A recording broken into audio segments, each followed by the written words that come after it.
Good afternoon, everybody. Thank you all for coming today. I'd also like to welcome all of those of you who are joining us through web streaming, including our colleagues at Halton Region and Appleby College.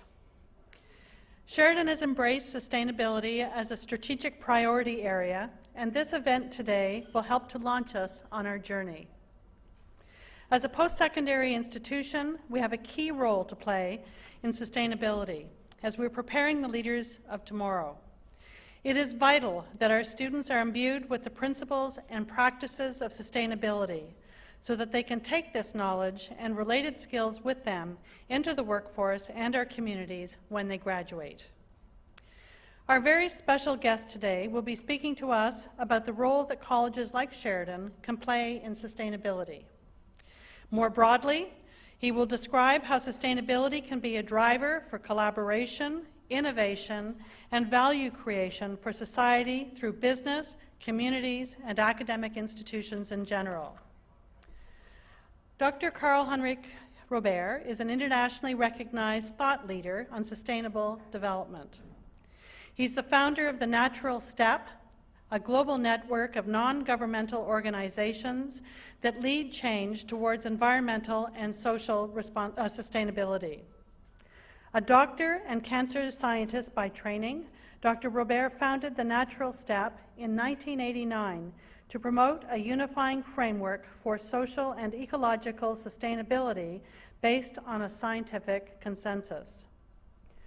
Dr. Robèrt has successfully nurtured what began as a grassroots effort in Sweden, a country recognized globally as a sustainability leader, into an international movement that has spread to 15 countries and engaged thousands of people and hundreds of organizations worldwide.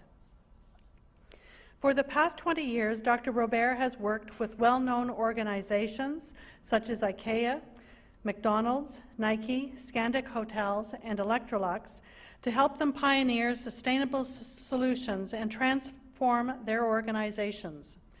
Over 100 municipalities around the world are also using the approach that Dr. Robèrt created. He currently serves as the chairman of the international research program Real Change, which recruits university, private, and public sector partners across the globe to apply the Natural Step framework to key research issues.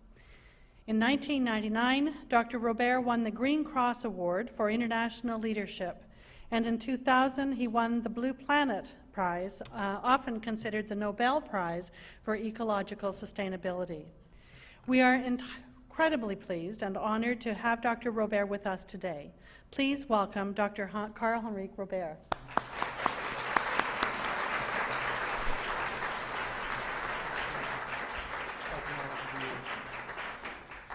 Thank you very, very much, and such an honor to be here and to see this big lecture hall being filled with so many people who are credible and knowledgeable on this arena.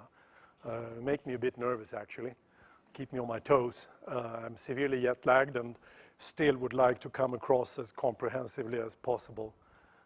So if you hear me speak like the crazy chef of the Muppet Show, it's because I was born in Sweden, but I'm still struggling hard for you not to hear that, or at least not think too much about it. I come from a university. My chair is in a university which is quite similar to this one, also with a lot of common ground with regard to the academy. It's about IT and software and engineering and mechanical engineering for sustainable growth. So sustainability is right on top of our major agenda, and it's one of the only ones, one of the few in Europe that have sustainability explicitly integral part of our vision. We have also we have a lot of things in common that would make it easy for us to cooperate with you. we also have a lot of things that we lack that you have. For instance, the artistry around the interface between end users on the one hand and technical contents on the other, where you are far ahead of us, and that we would really love to tap into. And if we could give something in return, it would certainly be worthwhile exploring as an avenue of cooperation. What I will talk about is something which is lacking on the sustainability arena and has been lacking for considerable time periods. And that is a shared language, a sort of common framework by which we could tap into the expertise of people like you. We are actually wasting knowledge from people like you on the sustainability arena today because there is a lack of a shared mental model by which we could make better use of it. And I will focus my whole presentation on that and then finish off by talking about how that could be made more usable and applicable in a university setting. If we look at the sustainability threat as such, it's a dynamic challenge. First of all, it's not static. It's a dynamic challenge, meaning that things get worse and worse and worse as long as it is not sustainable. So it cannot go on. It is not a trade-off between losing a few otters and some spotted owls on the one hand, and in return get some money on the other. Money will go too, as long as it is unsustainable. We will lose it all. That's what unsustainability means.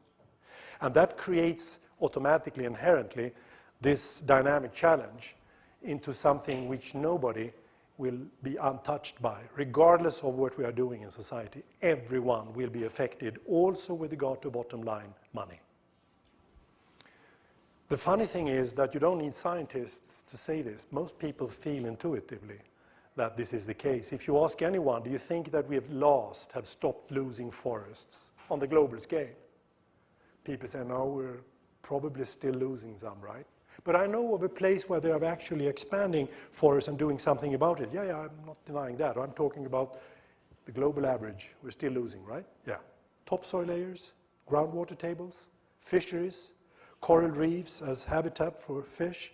Whatever subsystem you look at, we are losing it as an average on the global scale. And most people are aware of it. That's fascinating. So why don't we act more viciously to do something about this threatening funnel, where social systems and ecosystems are traveling deeper and deeper and deeper into more and more constraints, lower and lower degrees of freedom? Because there are so many opportunities. It gets very puzzling. If I ask you the rhetoric question, as we keep losing forests, what will happen to the costs for fresh forests, rich of biodiversity, as we go further down into this funnel, and maybe soon to be 9 billion people are going to bid on the remainders? Do you think that costs will go up or down? It's an insult to wait for the answer. As long as we keep producing more and more toxic waste, nuclear waste and other types of wastes, which becomes more and more difficult to manage, do you think that the costs for management of that will go up or down? It's an insult to wait for the answer. If you're part of the problem, will your insurance costs in the long run be more or less expensive? And so forth and so on. It just goes on and on. What does this tell us? It tells us the following. If you are one individual player, and you are in this funnel together with all other players, and you are a leader of whatever company, then it is a winning strategy to gradually move towards the opening of that funnel rather than right into the wall. That's a winning strategy, regardless what the others do. Because prices will still go up, costs will still go up for wrongdoings, and they will go up dynamically. And if you are relatively your competitors, a lower part of the problem, your cost will not go up as much as your competitors. At the same time as your capacity to provide the market with what they will need further ahead will go up. So your opportunity costs will drop as well. And you will be more innovative onto future markets. You will be more useful because you can look a bit around corners because you know what that opening of the funnel is. Of course, if you are alone doing this, it means that you are on Titanic, but you're running first class on the journey. So you don't need to wait for the others to join in, you're still a winner. Another footnote is that if you're alone doing it, you can't move as fast as you would like towards the opening, which is a psychologically very compelling thought. Because the more proactive runners, forerunners, that don't sit there and wait for the others to merge in until they do, the more there will be on board Titanic, eventually wanting the captain to change the whole course of the ship. And indeed, we have seen this over and over again on markets, where, for instance, a leading gasoline company in Sweden, having begun to develop renewable energy systems and marketing them and selling them by cooperation with other actors on the arena, eventually turned to politicians and asked for higher tax on petroleum. And believe me, that makes an impression with policymakers when that happens amongst organizations. So what's the problem? I may sound as I want to be rhetoric and therefore have you wait for the next slide, but it's because I have some problems with this.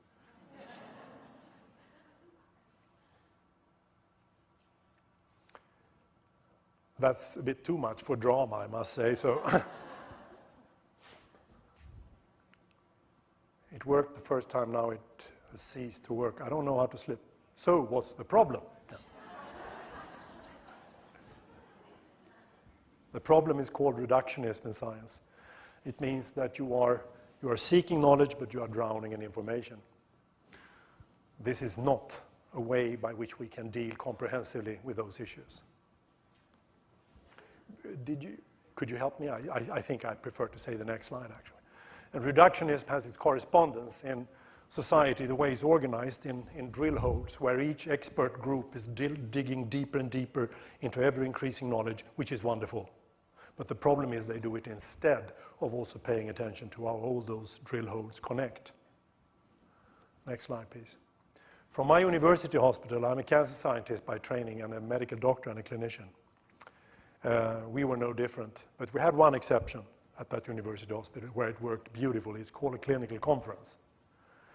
And this is how we treat all difficult cancers. So we merge forces then. And the objective is the following. Mrs. Anderson is now going to die from cancer unless we cure her. And to cure her, we need the pathologist in his or her drill hole, because now we need an exact cell diagnosis with the latest innovations of front line of science.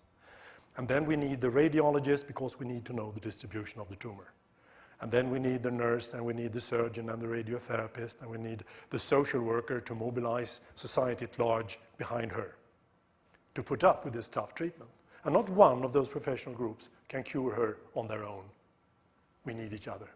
And that is a wonderful asset for community building as well, to sit there in a group of other professionals, and you together with them, but only together with them, can you score on such high stakes. It's just wonderful. But what's the difference? Why are we so confused and reductionist when it comes to sustainability in comparison to that very example of the clinical conference? What do they do in the clinical conference? It's very simple. The walls of the funnel are gradually providing tougher and tougher constraints around Mrs. Anderson until we have reached the point of no return and nobody can rescue her from cancer. So what we envision is that before that has happened, at the opening of the funnel, we envision a healthy system ahead of us, symbolized by that healthy tree. And at the level of the leaves, the details, we cannot possibly, not one single individual can possibly comprehend all the details needed to cure a patient with cancer, but we can only do it together. But at the trunk and the branch level, that connect all that information, we have one and exactly the same image in our heads. So we are backcasting. It means backcasting. It means that you are envisioning success ahead of you by principles, the trunk and the branches. And then you ask yourself, retrospect in time, what shall we do together over that today to get there tomorrow? So we are projecting a vision of success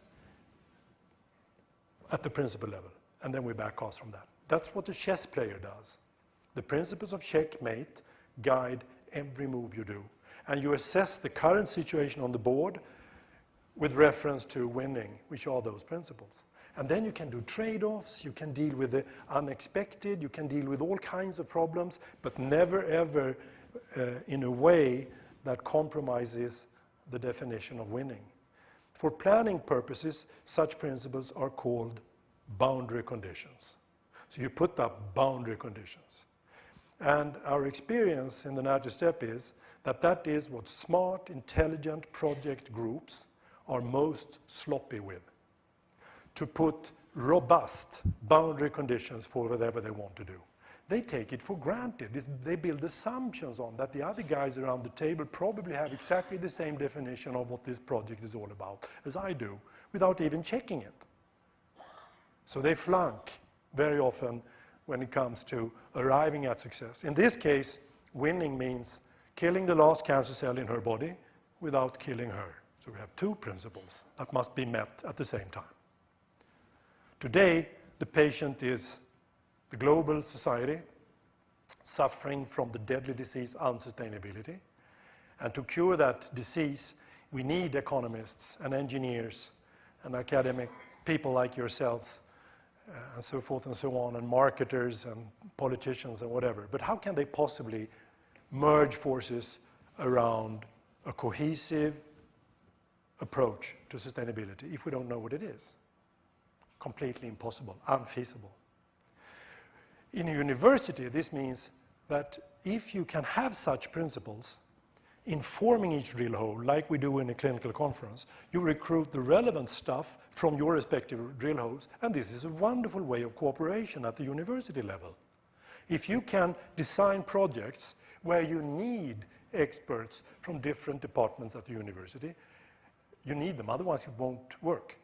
And you have a shared mental model to inform how they can recruit the relevant stuff from each drill hole, then you have a beautiful avenue of cooperation. But generally, we lack such frameworks.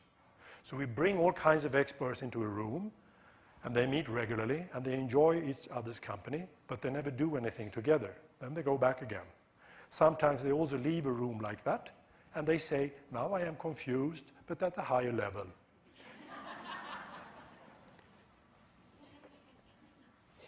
If you have such principles in any complex endeavor, it's just amazing what you can do.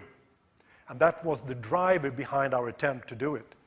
Then you can run a systematic and strict, yet completely open-ended approach with regard to the end game. It can look in thousands of different ways, but all meeting the principles of success.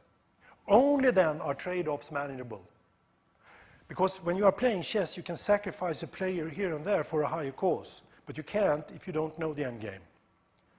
And different options, different investment alternatives, for instance, come in different dimensions. And there's only one way of assessing different dimensions in a trade-off situation. Which of those alternatives is the smartest stepping stone that will bring us to a situation where the trade-off does not exist, where we have won? Then you can avoid even problems you're not aware of yet. Believe me, more problems than we are aware of today will surface as we keep on violating such principles for sustainability. And the most stunning of them all is that system boundaries can be dealt with. If you ask someone, you know, I'm selling hamburgers here in that local restaurant and I would like to be sustainable, any scholar would put his or her hands like this and you say, are you referring to your little restaurant? Do you include the cropland and the agricultural units feeding into your restaurant?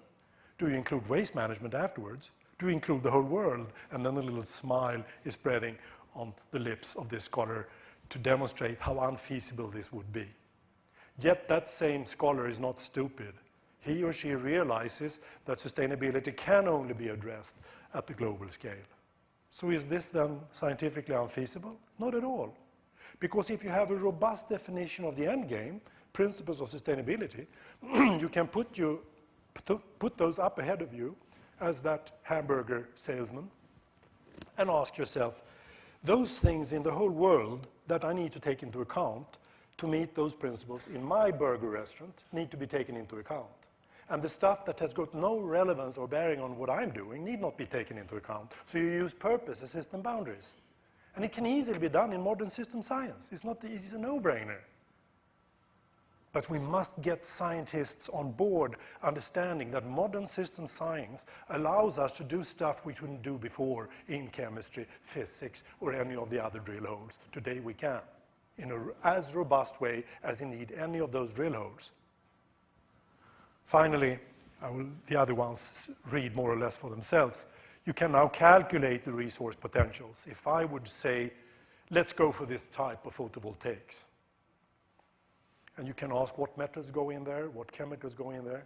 And I say, how much of those can we produce within sustainability constraints? I can't even ask the question if I can't define sustainability.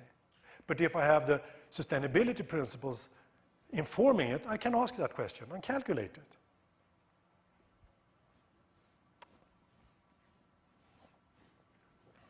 So that's why we were trying to find them. And the way we did that was that we moved from my job, which was dealing with cancer cells, to this disease of the whole globe, asking ourselves, in what way can we destroy that planet and create a funnel? And we can do it in 4 different ways. Next slide, please.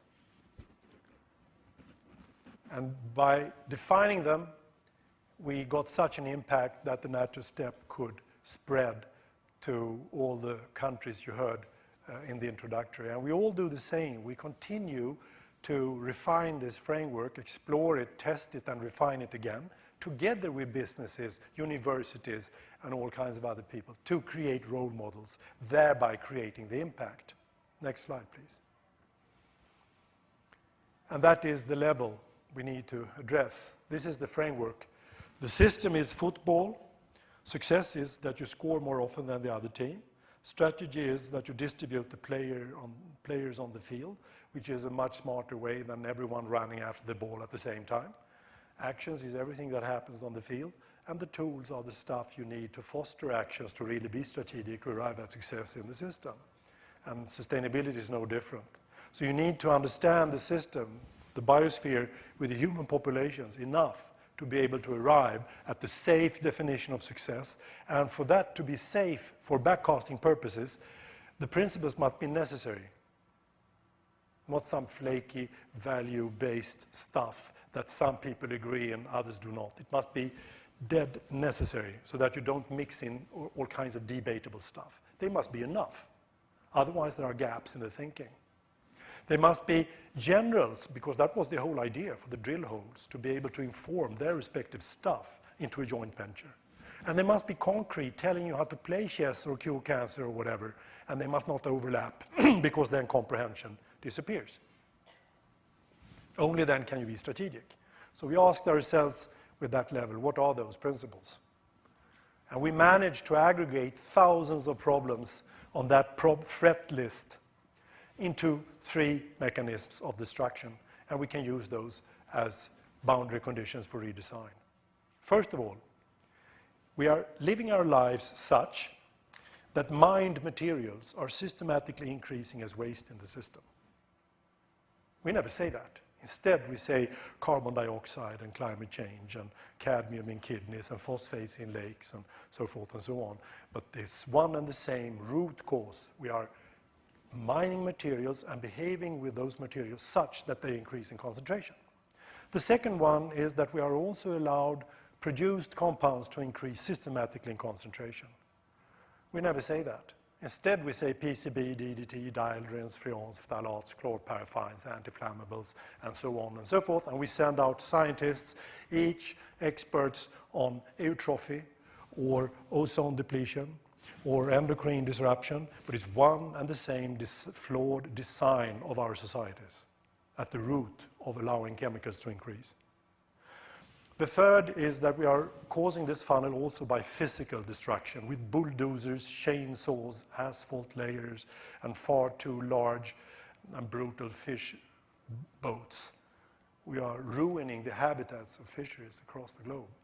And we are putting asphalt on fertile land, and so forth and so on. So we are polluting the system with 2 inherently different mechanisms at the same time as we remove more and more of the system that keeps us alive. At the same time as we erode trust, which is the glue in the social web. So a vital social system is The key element of that is that we trust each other and the institutions, the public institutions we have. And if we don't trust the public institutions, we don't trust ourselves either. And there are two diseases in the social system from that. One is segregation and the other is corruption. And it comes like that. And it's called the social trap. And when the social trap has closed, it's extremely costly to open it up again. But it can be done. And those four together, we can ask, being that burger salesman, in the future, when I'm no longer unsustainable, I do not contribute to the first problem at the global scale, nor do I contribute to the second, the third, or the fourth. What is that? And that is a redesign question. Next, please. So it seemed possible to create checkmate principles with a robust framework surrounding it, and now we can do the seemingly impossible. We can suddenly merge the big picture of the whole globe with the burger restaurant. And we can merge money, bottom line money, with ethics, because avoiding the walls of the funnel is good for me in the long run, and it's good in the short term too, if I do it right. And I can now merge throughout the value chain, bringing sectors and disciplines together. Next slide, please. So this seemed possible to do also for cure of unsustainability. Next slide, please. And then to test this, we moved it into a method for strategic process making in boardrooms and top managements. And it's called the ABCD. A is go through this so that we have a shared mental model, like in the clinical conference. B, assess today with reference to winning, with reference to those principles of success. Where are the problems? Where are the assets today? And you list them together in that boardroom or in that top management group. The C is to create a list of possible solutions that are inherently sustainable, complying with those principles in the future. You co-create that too. And D is the strategic element of this. Choose the solutions on that C list and put priority on them if they A, move us in the right direction, B, can serve as platforms for forthcoming investments and bring money into the process so that we can go on having good luck all the time while the competitors are running into the walls of that funnel. And this is indisputable. This is what businesses do anyhow. In all other arenas, why should sustainability be any different? Next slide, please. And then we've tested this in top managements around the world throughout the years, and the next. And these are the next. These are just there to demonstrate that we have tested it in different kinds of businesses, from banks to producers to retail. Next. And it works. I'll give you an example how this changes the perspective and suddenly puts demands on academic scrutiny. Electrolux were heavily attacked many, many years ago by Greenpeace because they had CFCs that destroyed the ozone layer in their freezers and the refrigerators. And they defended themselves by saying that others have more of that kind of stuff than we do, and that kind of stuff, you know. And it doesn't convince Greenpeace nor any journalists and so forth, and they were in deep despair. Turning to us, and instead of arguing with them, we gave them those principles, and they suddenly realized that CFCs have no future, nor do ACFCs. They will also leak out and increase systematically in concentration. So they avoided to get married to an inherently unsustainable solution. Instead, they played chess, discovered a coolant and a gas for production of the insulation, R134A, which could eventually be turned into a completely sustainable solution. So they played chess. The reason why they couldn't introduce hydrocarbons immediately is that they are explosive. So they needed to work on the production lines first. So it took a year or so. And then suddenly they just scored. Greenpeace were out of their problem yard, and suddenly Bosch and Whirlpool and everyone else had to follow. Policymakers followed, and this really played a significant role in phasing out CFCs. Then they turn to us and say, we don't want to do the same with metals. Your first principle. This was the second. But we are part of increasing concentrations of metals all over the place. So yeah, thank you. Yeah, but wait a minute. We have a lot of problems because we really are very good at recycling. Thank you again. Yeah, but you see, recycling won't help us because certain metals are so scarce in natural systems that even minimal leakages will lead to increased concentrations. That's exactly right. So we shouldn't recycle them. That's right. We should phase them out. Exactly right. Which are them? Which are those metals? So suddenly top management needing indicators from us that don't exist. They came from asking what metals can we use in the future, not which metals are a little bit better than the ones we had before. So we gave them the whole periodic chart. And I only show this to demonstrate the point. Up to the far left you see aluminum, how abundant it is to the right, 72,000 milligrams per kilo. Why is it so abundant in natural systems? Because Mother Nature thrusts 1,100,000 kilotons onto natural systems every year through volcano eruptions and weathering. That's why they are so abundant in natural systems, compared to 18,000 kilotons of mining, which is the average global mining per year. We are not visible on the radar. What does that mean? It means that even if we try desperately, putting all our belongings and all the fortunes on an effort to pollute natural systems with aluminum, we would desperately fail.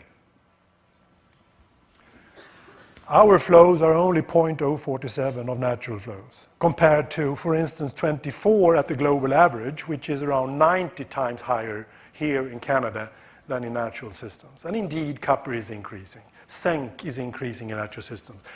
Silver is increasing systematically towards unknown ecotoxic thresholds. So it's inherently unsustainable, yet it's not on the headlines yet.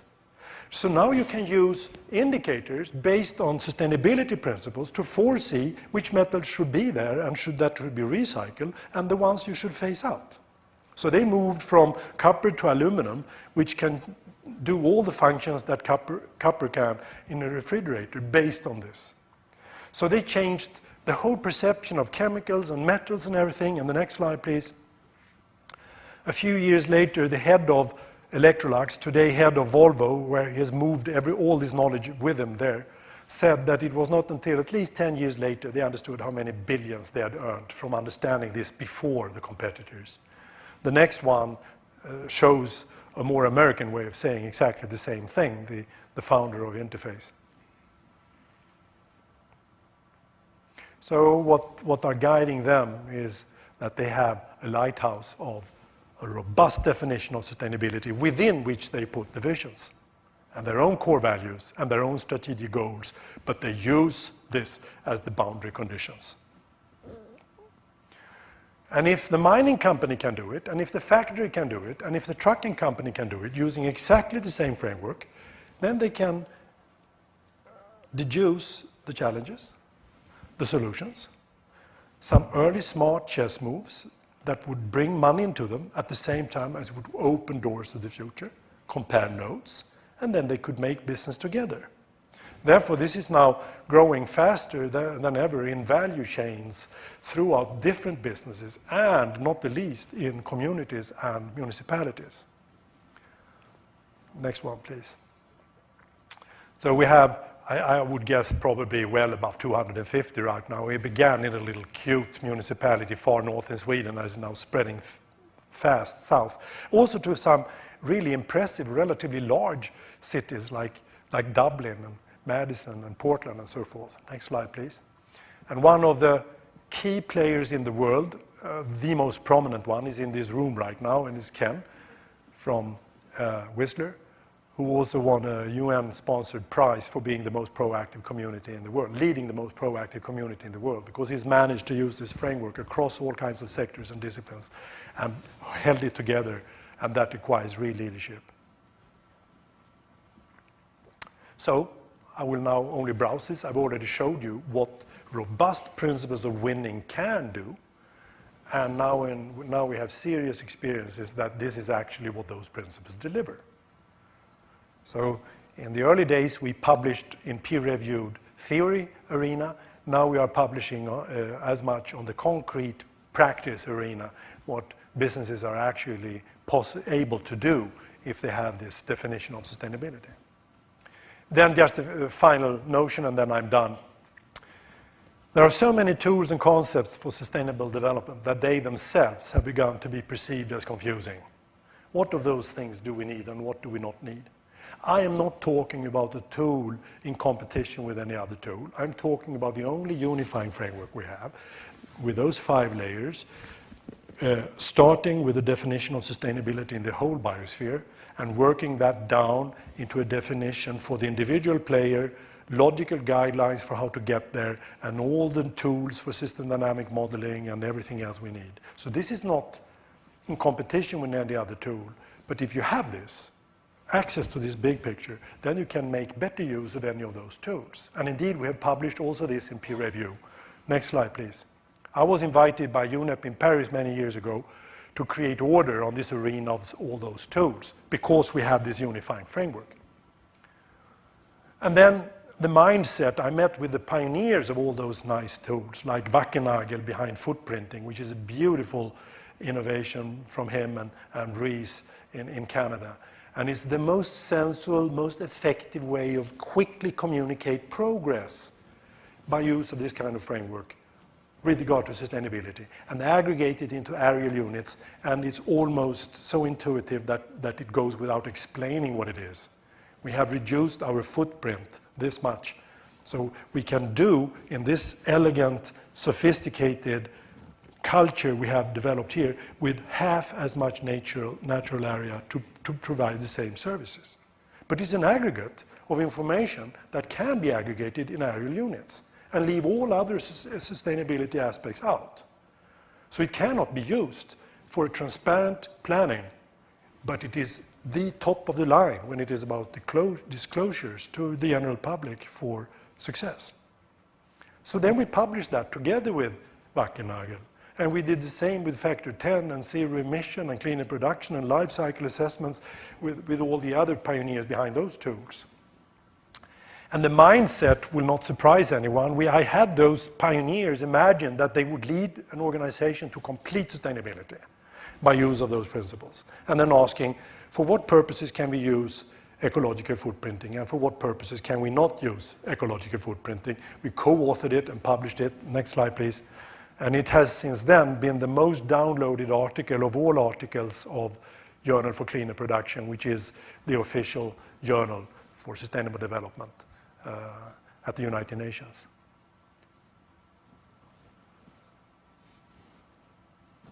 Okay, next slide. Which brings us to the end.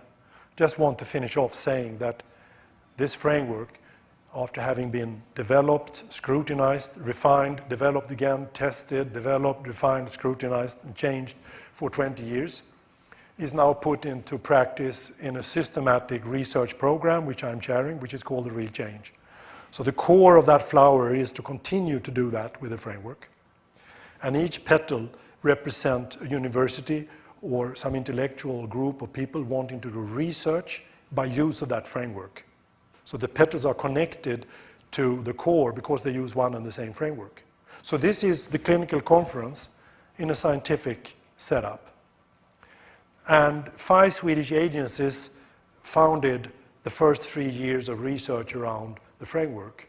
But 2 years afterwards, the total metabolism, the total turnover of money for the whole flower is 10 times as much. So now it's $10 million and is growing fast. My challenge is to find sponsorship for the knowledge management between the core. The core is easy to fund, and each university doing their stuff by use of a very robust framework can be funded, but you are not allowed to send money from research funds elsewhere on the planet for them to do communication better with stuff they are doing just because they are using the same framework. It's not even allowed. So I need private funding to do that. So I'm on a funding journey. So if you have a rich uncle or something, you know that I would love to talk to this rich uncle. So these are my conclusions. I hope that I have explained this in a way that makes this bullet list read by itself. By the way, we have the most effective of the Natural Step offices around the world happen to be here in Canada. It's an extremely clever group. And if you would need any assets or tools or information, We are an open source. We would love to give it to you, and if you would need any help from us, we would love to do that as well. So we are now in a transition. We have done this for 20 years, and now we are ready to take off. And that is precisely when I turn to you with my very last slide. What about you? Well, my university is doing a lot about this, but what universities very often do is they regard themselves as a household, and then they want to change washing detergents, energy-saving light bulbs. So they are looking at a lot of good stuff at university, and then they talk a bit about sustainability on the courses too. But the main challenge for a university is another emission than from bad chemicals and detergents and greenhouse gases from wasteful lights. The worst emission is ignorant students, because that's what we are there to do. And if students move out into society today without having a clue of how to define sustainability and inform being an engineer or a software expert or whatever in that context, it's such a waste. We can't afford that. So that is the main challenge.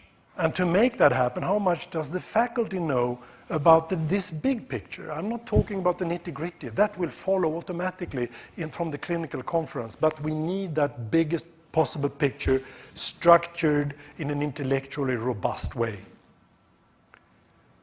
Is sustainability integrated in curricula? That is actually the silver bullet. Because each chemist, each physicist, each expert who hears that now we are going to move sustainability into your curriculum. So, this is his knee-jerk. So, what has to go? I just want to know, I'm just curious, what do you want me to trash on all the stuff I am teaching? And the answer is he need not trash anything. Because if you are doing math on thermodynamics in a heat machine, you can as well do it on the whole globe if you know how. And that can easily be taught. The laws of nature are the same. You can do whatever you want in your curricula, and you can bring in sustainability. We've actually authored a paper, a peer-reviewed paper on how to do that. So we have counter-arguments against this that actually do not hold to scrutiny. I can't say that my university have reached that bullet. Is interdisciplinary cooperation systematic and well-informed? At my university, it's only in a few departments that are doing this. But the top management and the faculty has decided that this will happen. So we are now running workshops to teach the framework. Then we are going to identify projects that can only be solved by cooperation from different drill holes. And this will be a way of getting accustomed to working together for a greater cause. I can tell you, we have ingenious people working with various kinds of signal systems, for instance. Do you know what they did recently? They put that into a golf ball. So when you threw that golf ball away and you lose it in the forest, you can find it. Nice. But if you can save the world with that kind of knowledge, that kind of ingenuity, I think they would be happier too.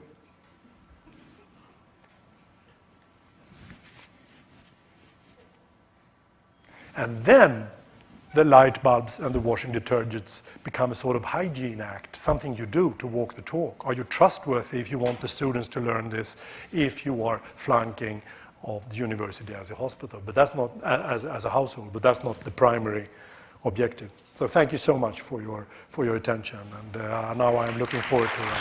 Thank you very much.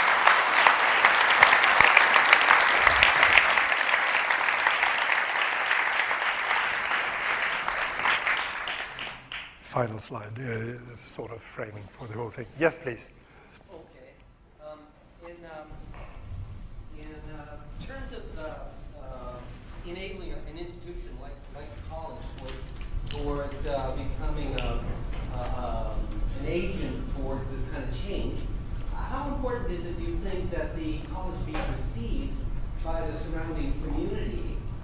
How important do you think that is in terms of its I don't know, its ability to develop inertia and to get up ahead of steam and get moving in the right direction? It's a very good question. I think that the first line of answer, and then I will stop and see if you would like to respond, is that it is a sort of parallel move.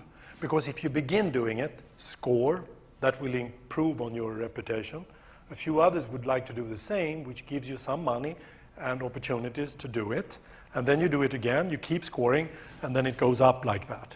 If you are beginning at a position where people do not perceive you as particularly proactive with regard to sustainability, you have to get into that position. And to communicate in too much of a bold way before you can walk the talk is a bit dangerous, because then you can be disqualified.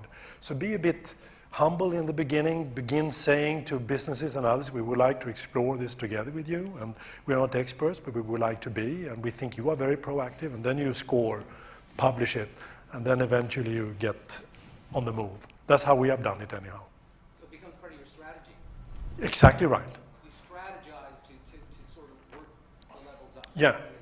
And today, for instance, we have the world's leading producer of water jet machines that can cut steel with water beams. And they wanted us to help them with this. Or we have another company with buoy systems to harvest energy from waves and so forth and so on.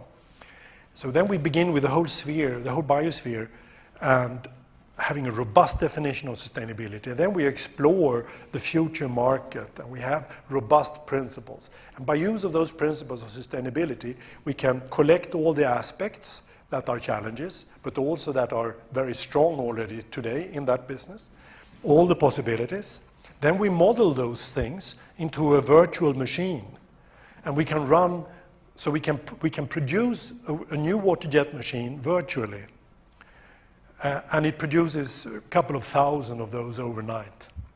And then when you come in the morning, you can pick the best one with regard to all the parameters, and then you build that prototype. And for instance, we have shown that you can then reduce 30% of the materials going into the machine, not to speak about how much waste you can reduce by this much more refined piece of machinery later on. So we can move from the biggest possible system down to the nitty-gritty detail of engineering. And we know how those interfaces can be outlined. And that company then, wow, what we got. And if we would have been obliged to produce all those prototypes until we could pick the right one, it would have been completely impossible. But mathematically, you can do it.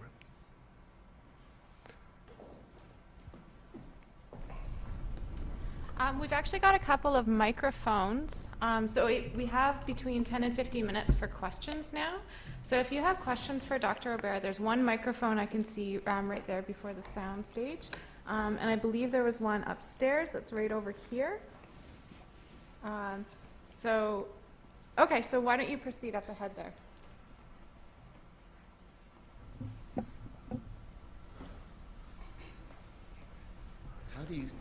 Is this on? Okay. How do you see the economic systems that differ adopting the natural step? Those that are democracies and those that are, not democracies, and the struggles of recognizing the economics around those principles. Yeah, thank you. This is an excellent question. First of all, we should not bring in the economy until we have defined what it is we want. And this is how we all are. It's completely intuitive. Oh, I would love that. I wish I could afford it in that precise order. That's how we all are. So this is not different. This is no brainer. So the economy is a means to get at something else. So we have put the economy as a strategic axis, and then we have social and ecological sustainability as what we are striving for. And then once we have complied with principles of sustainability, we can continue to develop our cultures, technological systems, and everything within the constraints set by sustainability. So sustainable development can be divided into two portions. The first one is to become sustainable. The second will be continuous development, culturally and technologically thereafter. And the economy system is a strategic one by which you can make better also on the bottom line business by avoiding the walls of the funnel. It's much more compelling. Once we have modeled this in different kinds of economic settings, it has turned out that the economic system we have today is quite elegant, actually. It's just abused. It's not used to its full extent. It builds on assumptions that are not scientifically scrutinized. For instance, the assumption that the market is fully informed, which it is not. Sometimes scientists don't know if that compound or that compound is the reason why the spotted owl dies and so forth. How could the market possibly know? So we must redesign the problem out of the system by having robust principles by which we design businesses and so forth, instead of flunking on those principles, seeing that the problems go up, then calculating the costs for it and so forth. That's taking too large routes around the problems. We must go more directly to it. And to that end, the economic system we have is very elegant. It knows how to deal with subsidies, taxes, and suddenly once you have modeled a system based on the aspects that you are deriving from principles of success, you can look into which kind of model is the best here. And very often it ends up with the tax system being better and on top of subsidies, generally speaking. It's the least destructive and disruptive to the free modeling that the economic system allows. Very often you need to put on top of a tax a rule that if I tax, for instance, fossil fuels, I should not do that without explaining to the market that this is a relative increase of the tax. I will just put it enough for you to reduce the use of fossil fuels. So it's relatively that I'm going to put that tax up.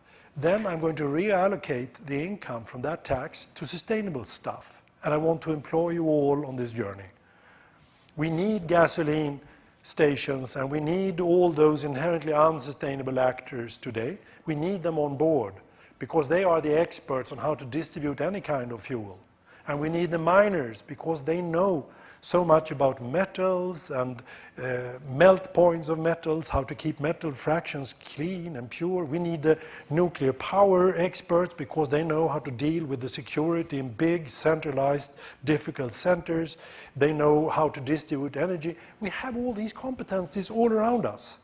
But we are threatening each other by saying that what you do is bad, what you do is good, and then we are surprised that we get enemies. So when we use this framework, I will give you an example of how this works in an economic setup. I was once invited by a nuclear power plant in Sweden. It's called Ringhals. It's one of the most advanced ones. We have plenty of those, by the way. For this ridiculously small country, we have far too many nuclear power plants. Anyhow, I was invited to talk about sustainable development. And even I was nervous. How would I want to squeeze in nuclear power into the model? But I decided to do what I normally do. I didn't talk about that at all. I explained the framework by use of other examples. Then we had lunch. And the whole lecture hall of Ringhals was there with top management. Everyone was there. And they had expected me to talk about a compost in the basement and some company car run on alcohols or whatever. I didn't. I just talked about sustainability at large. And after lunch, the inevitable question came. So can you run this bottle on nuclear power? And I said I would be a stupid, stupid man if I first explained to you how important it is that the model is run by experts. And then I would put myself as a medical doctor ahead of the world's leading team of nuclear power trying to run the model. I'm not that stupid, but I would love to be your secretary while you run the model. Then I went to the whiteboard and I said, first we went through the model, that's A of the ABCD. B is assessed today with regard to the challenges of the future. And now I move to mined materials, that's the first principle. Is there anything you do at all in your economic system that in any way, but you must not laugh when you do this, you must really be very serious, that in any way causes increased concentrations of such stuff anywhere in the system? And I was dead serious. And there was a long, embarrassed silence. It just went on, and now you must have the nerve to be silent. And then one of them said, the uranium comes from there, for God's sake. But it's very little because it's extremely energy-intensive energy system, and you get so much value for money and so forth. Yeah, well, another of them said, well, we're getting up other isotopes as well, and they accumulate in natural systems, both directly in the mining process, and some places they are even called national sacrifice areas because this problem is so big. And I was stunned. I learned a lot by just listening, and I took notes. And then we have a huge amounts of fossil fuels as support energy from the mining throughout the whole fuel cycle. This is how much we use here at Ringhals, and I took notes. Then we have all the heavy elements and stuff in the machinery as such, and we don't really know how to discard it, and so forth and so on. And I took notes. It was amazing. Second principle, is anything at all produced in this system that didn't exist before, and which is now accumulating anywhere as a problem in the system? And there was a long silence again. Yeah, well, we produce some plutonium. It hasn't been around for 0.5 billion years, but now we have some plutonium here and there as waste in this process. And then we have this and that, and I took notes. Third principle, you can disregard that, they said, completely. Because we are putting a nuclear power plant here in the middle of the green with a very small area, and then we send the energy, you see, in wires. So we don't remove natural areas at all. Well, another of the experts said, in the mining process, we are removing huge areas and so forth. What happened in this room is the following. When you don't tell people how they should think or anything like that, you just expose them to a framework which is robust. You can't escape it. They were all natural scientists. They end up in a tension field between two poles. On the one hand, they want to be loyal to their comradeship, their company, and their friends, and what they have said throughout the years themselves. On the other, they don't want to appear stupid, and that second incentive always wins. I have never been in a room of intellectuals where people pretend to be dumber than they are when they are exposed to this kind of framework. The truth surfaces. So they did it to themselves. And eventually, when we came to the fourth principle, what about the trust between people at the global scale and so forth? Well, it's much better than fossil fuels and how we destroy natural systems with climate change and so forth. Well, this went on. We only produced at the global average around 2,000 terawatt hours by nuclear power, compared to 80,000 terawatt hours of fossil fuels. So even if we should only curb CO2 emissions by half, it means that we need to 20-fold the number of nuclear power plants we have on Earth, and look at that long list of challenges. Do you really mean that this would be good for people? There was a long silence again, and then another one said, we could move to breed reactors. They are much more efficient, much less waste and so forth. Yeah, but they make more plutonium. Would you really like to exploit that, put it all around the world to all terrorist groups, and make more plutonium than we already have, and then call it that this is good for people? What do you mean? In front of my eyes, they phased out nuclear power, and I didn't do anything. I just listened, took notes. And then one of them said, deep down here, we have known since very long that this is a bracket in history. Of course, this is not a long-term sustainable energy system, but I think it would be unfair to close down Ringhals first. I think we should close down Oskarshamn first, because that's a really lousy facility. So now they began talking about the rate by which we should phase it out. And then they also asked me, do you think we should do it very fast? And I think, I'm not sure at all. I don't think so, maybe not. Because 50% of the electricity we have on the grid in Sweden is based on nuclear power, and the other 50% on hydro.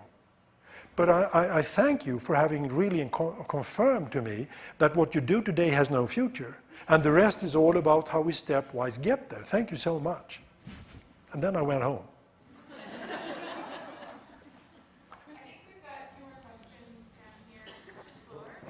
Is there anybody upstairs? Okay, so one person up there. So why don't we get through those 3 questions? I know we're at 3 o'clock, so if you have to leave, please just leave quietly. So just as a footnote to the first gentleman's question, we are now modeling economic systems, and the general thing is we are not expecting an economic revolution. There will not be any silver bullet. We are completely convinced there will not be any silver bullet by which we modify the economic system, and then sustainability will happen. We must put whatever we do in the framework of sustainability, and then allow the elegant economic system we have to get there in a strategic way. And the story was that just there to empower that conclusion. Why don't we take the question from down here? I guess that's very much where I'm coming from too, is the economic issue of it, and really a question of time. Because your model assumes that everybody can envision the same sustainable future, and that's just an objective question. Can we go on mining this product? Can we go on producing this product? And so on. And that's a scientific answer. But the thing that prevents us from getting in the hole before we hit the walls of the funnel really is a question of timing. Can you convince people, can you find the economic solution that replaces nuclear power or that replaces CFCs in time? Yeah. That's what I mean, because obviously, if you're talking about the catastrophe of the global economic system, yes, anything but sustainability has no economic rationale at all. I love this. But we're very much, you know, there's a short-term economic rationale that pollutes the Gulf of Mexico with oil. So it's really a question of. I have a very time. good answer to that. Oh, good, thank you.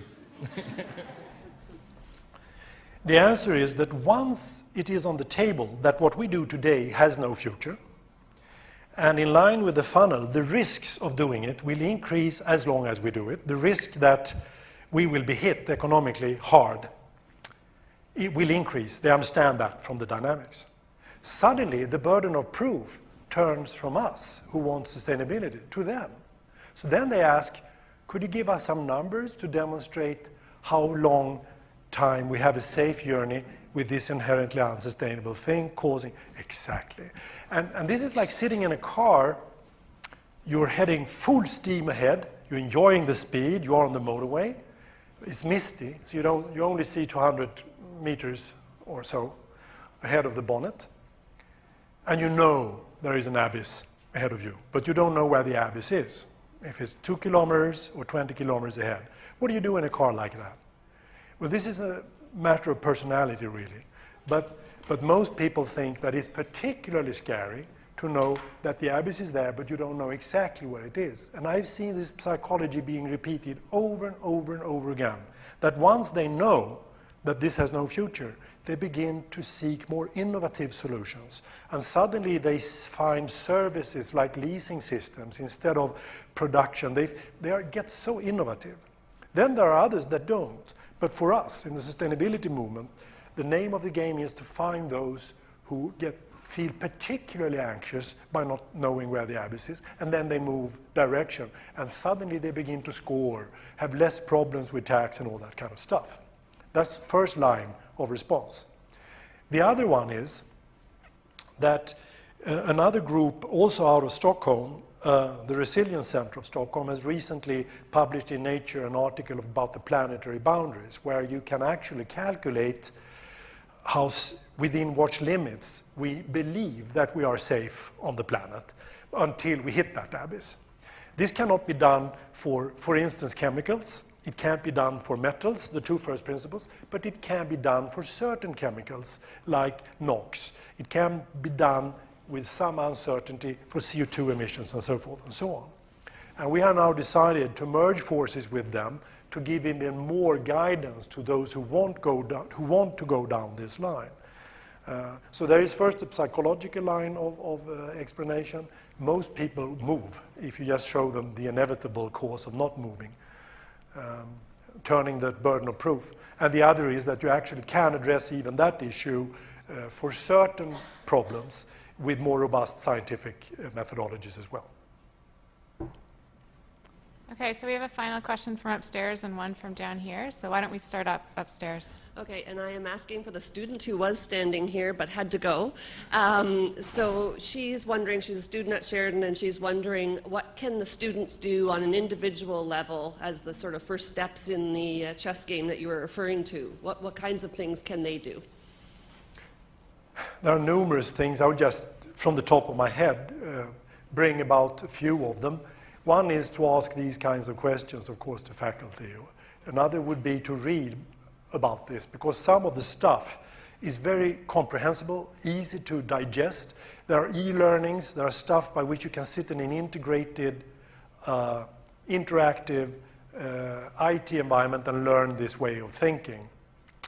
We have master's programs which are completely focusing on this. By the way, one which I was founding in Sweden is populated almost by half by Canadians. We have so many Canadian students living on campus for a year and getting 80 university credits for this way of thinking.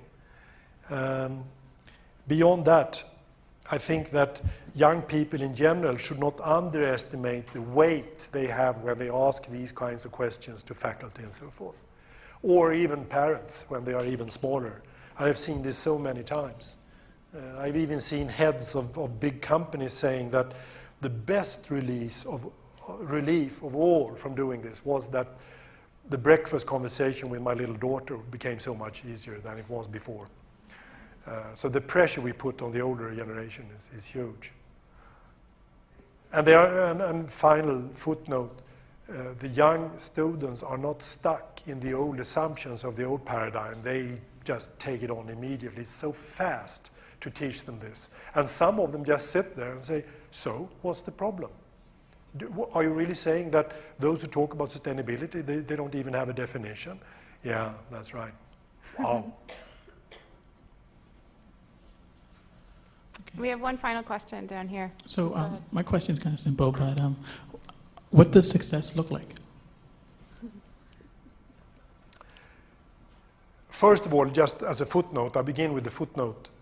The wonderful thing about having boundary conditions is that it allows for all kinds of solutions, just like you can win by checkmate in thousands and thousands and thousands of different ways. That's the beauty of it. So it's completely open-ended, though very robust in the way it guides the thinking. Still, your question is extremely relevant because we have certain problem areas. One is that the first principle tells you that we have completely changed our relationship to the Earth's crust in the future with regard to energy systems. It implies that we have sustainable energy systems in the future. Furthermore, we have changed our relationship to metals. It's very difficult to perceive an attractive modern world without metals. So we're not wasting metals. Certain metals are not used at all in consumer goods. Certain chemicals are not used at all in consumer goods. Whereas we have innovated other chemicals that can be safeguarded inside plants and so forth that will not leak out. This is a new industrial setting. The third principle tells us that we have completely changed our management routines away from the brutal ones that cause big clear cuttings and that destroy coral reefs with brutal ways of catching shrimp and so forth, into elegant, gentle management routines of forests and fields and fisheries. And we pay for it. And then we have managed to open up the social trap by restoring trust where we have lost it. And we have some beautiful models in history how that has been done before. As we keep eroding trust by making decisions that do not deserve trust between the people exposed to those decisions, in a truly manipulative democracy instead of a participative democracy, we run into the two plagues of the current social systems. Segregation, us against them, and corruption. You get some extra paycheck to do what you would like to do anyhow, and it's inevitable. That are the boundary conditions. We have changed our energy systems, the management of all the ecosystems that provide us with all the services, and there are different ways of sustainable agriculture, different ways of sustainable forestry, different ways of sustainable fisheries, different ways of avoiding metals to increase in concentration. And that is the beauty of it. One way is to change a commodity to a service. Another is to only switch to metals that can easily be recycled in natural systems without even being a problem from an increasing concentration point of view. So Bangladesh will look different to this part of the world, which will look different to Canada, India, South America, but all complying with the principles, which is the beauty of it. This also means that if you would take energy systems as an example, certain areas where wind is more or less always there, could have relatively more wind power. Other areas where the sun is shining relatively safely would have more photovoltaics. The most economically feasible energy system we are aware of divide themselves into two groups. One is wave power. If you harvest the vertical waves going up and down in buoy systems, you can calculate that it is by far the most effective, but then you must live nearby coastlines where you don't have archipelagos outside disturbing those waves coming in. And the reason is that the flow intensity of that energy system is very high, and the delivery time on the grid is hour in and hour out and day in. And the combination of that flow intensity and delivering all times on the grid makes it difficult to fight or compete with one exception, geothermal. If you go deep down enough, you have access to boiling water day out and day in as well. And that flow intensity is also high.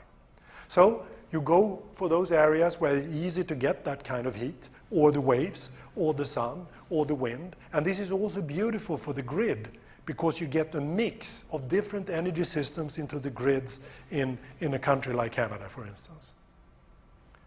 So your question will be it will be very diverse, but meeting those principles in different ways. So it will probably be a more diverse and more exciting society in that respect.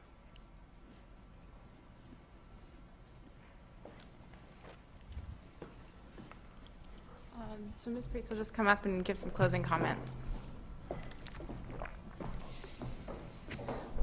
They're quick closing comments. I just want to thank everybody for joining us today. This is our official launch of our sustainability initiative at Sheridan. And this is the launch. Great launch. Nothing but the best.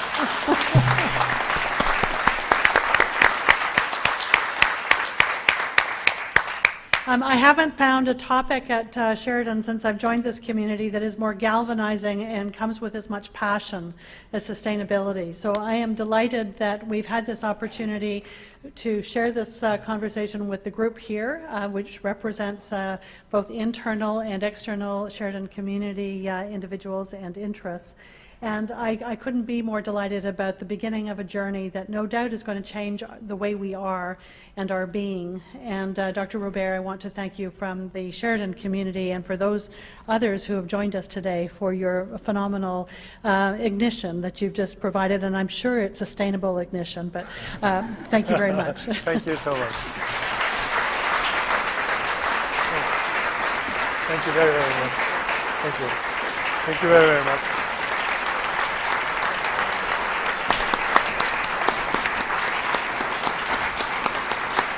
Thank you for joining us, and no doubt the conversation will continue in many different venues over the next months and years. Thanks.